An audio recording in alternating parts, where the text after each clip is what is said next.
Italian Deputy PM, very existence of United Europe to be decided within the year ahead of the EU summit at the end of June, where the latest disagreements within the bloc over migration policy are expected to be on the agenda. Italian Interior Minister Matteo Salvini has lambasted Paris for lecturing Rome and resisted Germany's plans to turn away refugees which have been registered in other countries. The leader of Italy's Eurosceptic League Party, Matteo Salvini, who was appointed the Deputy Prime Minister and Interior Minister at the beginning of June, has warned that the future of the European Union is at stake in an interview with a German weekly news magazine Spiegel. According to the top Italian official, the upcoming talks on the joint budget and the results of the European elections, scheduled for 2019, will show if the whole creation has become meaningless. Within a year, it will be decided whether a united Europe will still exist or not, Salvini told the German media outlet. He lashed out at the way decisions are made within the EU, lambasting the reform drafts waved by the French and German leaders ahead of the upcoming EU summit. Read more: a tightening of borders, Macron, Merkel offer conflicting visions of EU reform. Drafts written in advance by other countries and then sent by email are not in line with our working style, Salvini told the German magazine. Italy's say in Germany's migration row. Speaking on the differences among the bloc members, Salvini has slammed Berlin's plan to deport asylum seekers from Germany if they have been registered in other EU countries or already denied asylum in the country. "We can't take a single person more. On the contrary, we want to hand over a few," said the leader of the League Party, advocating for harder stance on migration, in the interview with Spiegel.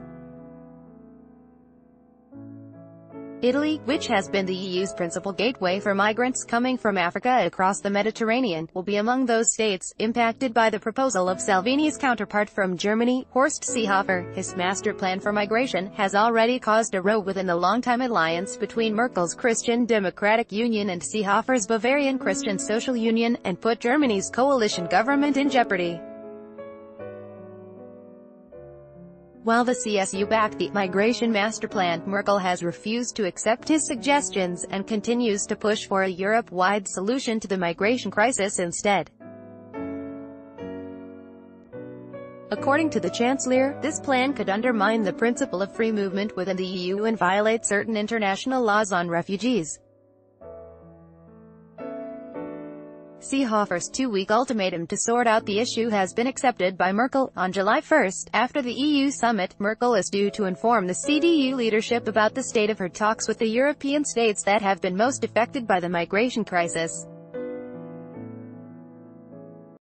Salvini admitted he's aware that he can contribute to Merkel's downfall, but opposed the allegation that he had such an intention. He also stated that the refugee issue is not the only apple of discord in relations between Rome and Berlin, pointing at significant disagreements over economic policy, European banking reform and the German foreign trade surplus. No more lessons from France. Merkel wasn't the only one at whom the Italian Deputy Prime Minister took aim, as he also lambasted French President Emmanuel Macron, stating France should finally stop lecturing Italy. The two countries recently had a diplomatic row over the NGO ship Aquarius, which had over 600 African migrants aboard. France criticized Italy for rejecting the vessel, which later led to an exchange of jibes and finger-pointing for irresponsibility until Macron and Italian Prime Minister Giuseppe Conte settled the issue during their meeting.